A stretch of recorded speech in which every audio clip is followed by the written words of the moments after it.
TIL. The Amazon River dumps so much fresh water into the Atlantic that it is possible to drink from the surface for about 200 miles offshore. Can confirm. Was on a ship that took potable water directly from the ocean. Something like 120 miles off the coast, passing by the Amazon. Interestingly, fresh water being less dense, the ship actually sinks lower in the water as you move into the fresh. We have to account for it in our stability calculations. The scale of the Amazon is truly staggering. It's the largest river in the world in terms of discharge. And it's not remotely close. We, or at least I, often think that the great rivers of the world are roughly on par with each other: Amazon, Nile, Mississippi, Yangtze, etc., because lengthwise, they are all pretty close, and that's how we see them on a map. The Amazon, though, discharges *5 times as much water as the next nearest river. The Amazon's average discharge is 224,000 cubic meters of water per second. The next largest river by discharge is the Ganges, with a discharge of 43,950 cubic meters per second. Edit. Lol, didn't think so many of you would be that upset over the word discharge. Sorry. That's just the word for it. If I wouldn't drink water straight from a river, I'm certainly not going to skim it off the top of ocean and drink it.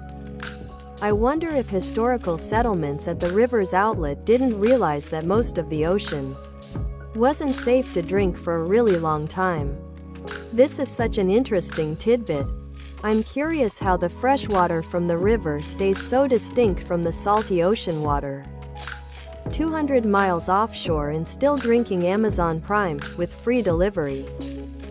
TIL. That in 2009, a campaign succeeded in making rage against the machines killing in the name, the Christmas #1 best-selling single in the UK after the public grew tired of X Factor winners topping the chart every year. Removed. They then appeared on BBC for a live performance. The BBC thought they could tell the band responsible for the line, "Fuck you, I won't do what you tell me," to not swear during the performance. You know how that went. I remember listening to this on the radio with my mom. The feeling of triumph when another X Factor tosser didn't get #1 was outrageous. Then they played a free concert as thanks. Also, the year before, the same guy, John Mortar, tried to organize a campaign to get "Never Going to Give You Up" by Rick Astley to #1. And "Rickroll Christmas." This was back in the day where forums were still very popular. So a lot of it was done on those. It did alright, but never got close to #1. I guess was a good test for the Killing in the Name one though. BBC Radio 1 still play it a couple of times a year as part of their Christmas playlist. Weirdly, but online Christmas #1 campaigns were going on before and after X Factor. A novelty dance record sampling the hamster dance was #4 in 1999 after picking up steam on the internet.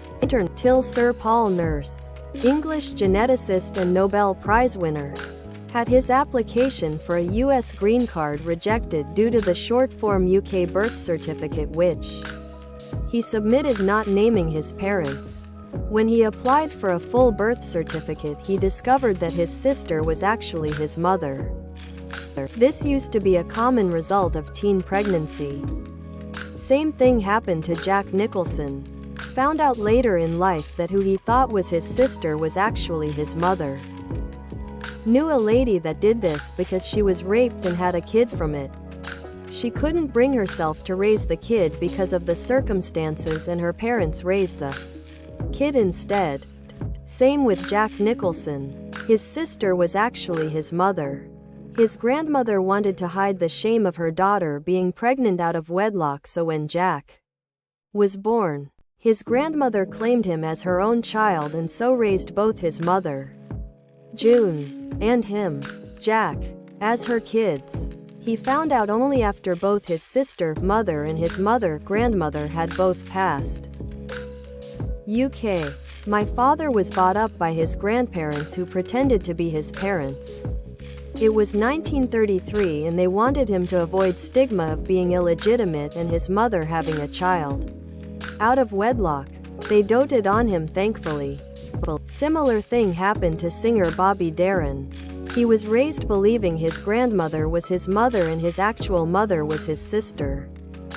TIL that many American football stadiums have sniper nests built into them for SWAT team members during games and events.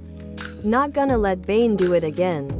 During events, stadiums also have TFRs, temporary flight restrictions, surrounding them. You can't fly within a certain distance altitude as noted in a NOTAM. They're at large music festivals too. Unfortunately, many snipers have declared that they need luxury nests and are threatening to move to another city.